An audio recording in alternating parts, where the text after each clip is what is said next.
I want to talk a little bit about Tampon Tim and the horse fluids. Wait, what? Have I you heard. Wait. Is this canonical that he drank horse semen? I don't know if it's canon, non-canon, or if it's officially approved fanfic. The Tampon Tim thing is a great nickname. The Kamabla, which again I assume is just a typo, has triggered the left. And now the right has countered the JD Vance hooking up with a couch with Tim Walz once had his stomach. Whoa. He fucked a couch? That's what the left has been saying. So JD Vance like bored a hole in a couch and fucked I allegedly. I mean, I don't disbelieve it, you know.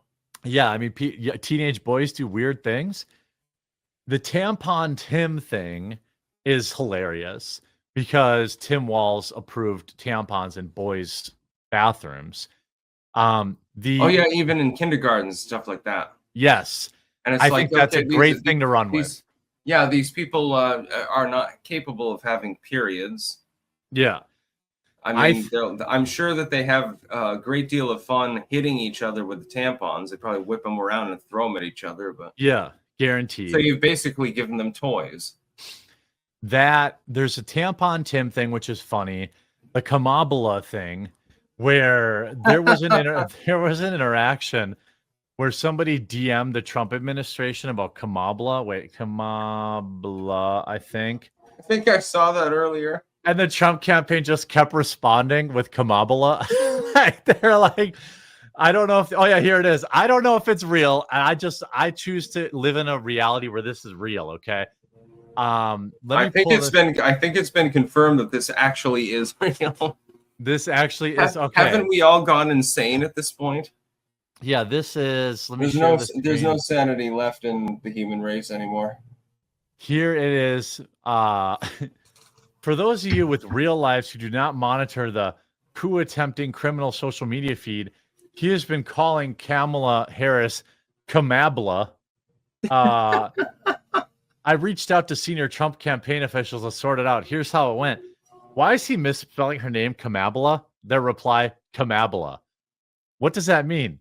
Kamabla. Can I use this on record? Kamabla. I have a feeling that's not real. But at the same time, like, it would be hilarious if it was.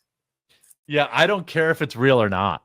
I don't care. I want to hear more about the candidates on the issues. I've got a huge plethora of planks in the Trump platform, but I don't know what Kamala Harris stands for, other than basic bitch Biden mode.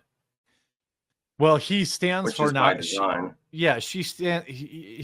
Kamala Harris stands for being not Trump. That's like literally it. I'm not orange. I'm brown. It's a better color. Yeah, I have not heard anything. I believe her website remains blank. This is by design. And by the way, again, I want to remind everybody the Tampon Tim trending does not matter. It will not change votes. But it's funny. It's funny. Tampon Tim stolen valor will not change votes, but it's funny. The stolen valor part might matter to some people. If it comes up in the debate, it could have potential. It could, if it's a soundbite that normies watch. It's like you abandoned your fellow soldiers. That's not going to go over too well with military voters, although they tend to lean Republican. There's a reason for that. Now, Tim Walz was an NCO. A non-commissioned officer, specifically a CSM, a command sergeant major. And when it was revealed to him... He was demoted to staff sergeant, was it? Yes. And when he was informed that his National Guard battalion was going to Iraq, he retired. He literally abandoned his men. I think that does play. If he was so gung ho, she should have said, "Oh shit, we're gonna see some good fucking stuff." Send me over immediately. Get that helicopter over here. Yeah, all those poppy seed fields. Now, this is where the Walz once had his stomach pumped because he drank a gallon of human fluids. Fact check: it was horse fluids. Don't tell me that that's actually the AP. I assume. Is that real? I assume it's a meme, but I have not been community noted, so I don't know. They usually get me. This sounds a little bit too on the nose. I'm going to assume that it's false, and it's a little bit like what's his name, Rod Stewart. You remember him? You know, the rocker from the 70s and 80s. Yeah. There used to be an old claim that he sucked so many cocks. Yes. Of people that were on cocaine that he had to get his stomach pumped. This looks a lot like that, so I'm going to assume that it's false. Or it's somebody whose name is Tim Walz, but it's not him. You know, like, I'm going to assume that he did not have to have his stomach pumped after drinking gallons of horse semen. But what I like is on Reddit, the liberals are actually melting down. Ask a liberal, did Tim Walz have to get his stomach pumped after swallowing a horse jizz?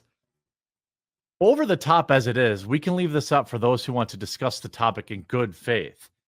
They're playing into the meme that they didn't create. I think they base this on the old Rod Stewart meme. Yeah, it's Tim Walz and the horse jizz problem in Minnesota. I mean, it's believable, and that's the terrible thing about it. But yeah, I don't know.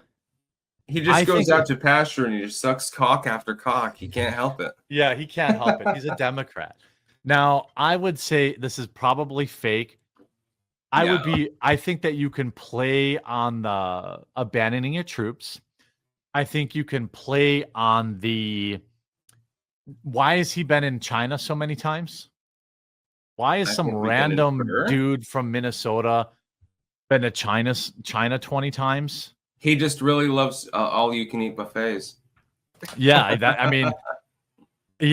don't know. How far that goes. I don't think I think now Trump responded. So you officially disbelieve in Tim Walz drinking a gallon of horse semen?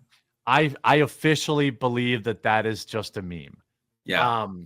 And I don't think liberals would care if it weren't.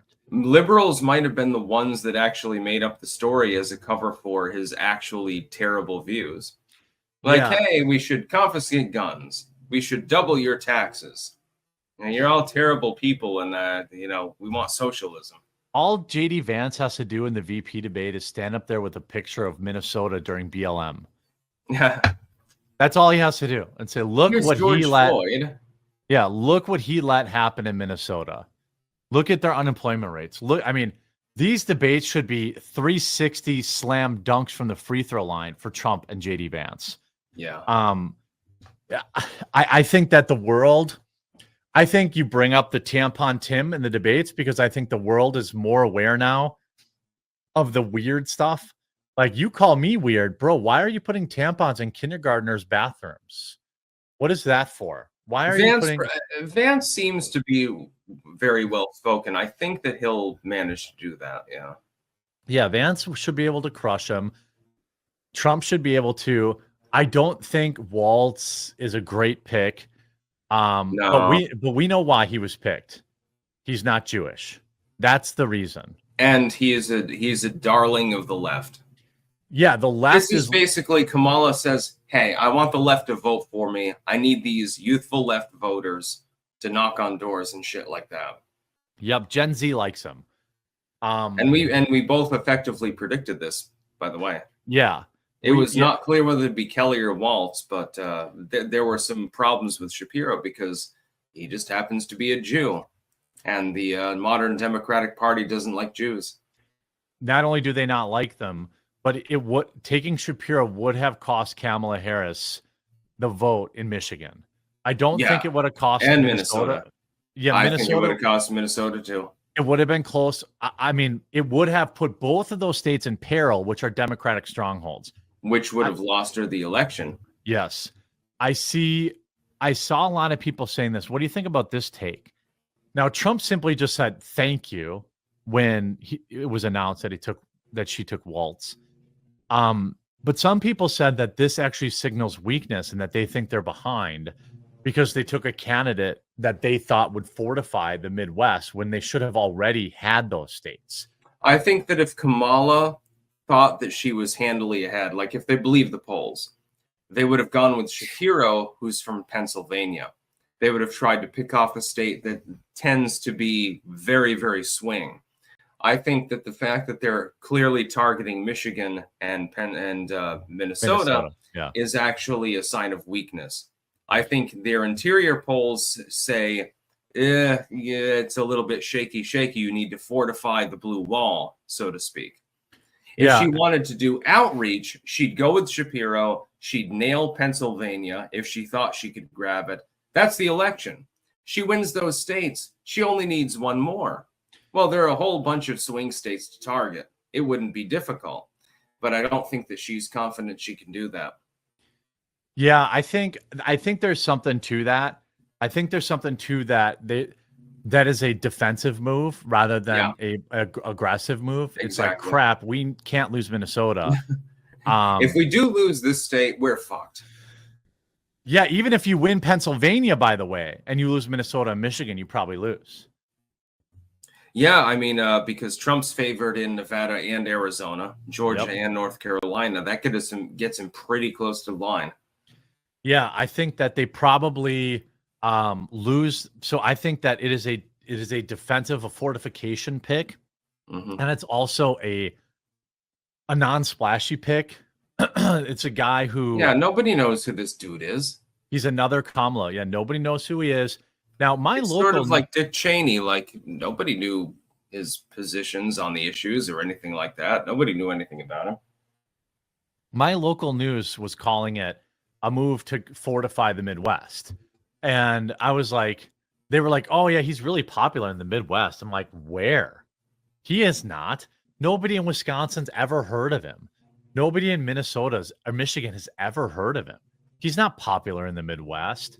It's like he's just a standard liberal anti-gunner, and he's an empty vessel. But that's actually to the advantage of the Kamala attempted administration. Yeah. The fact that nobody knows anything about him means it's harder to attack him.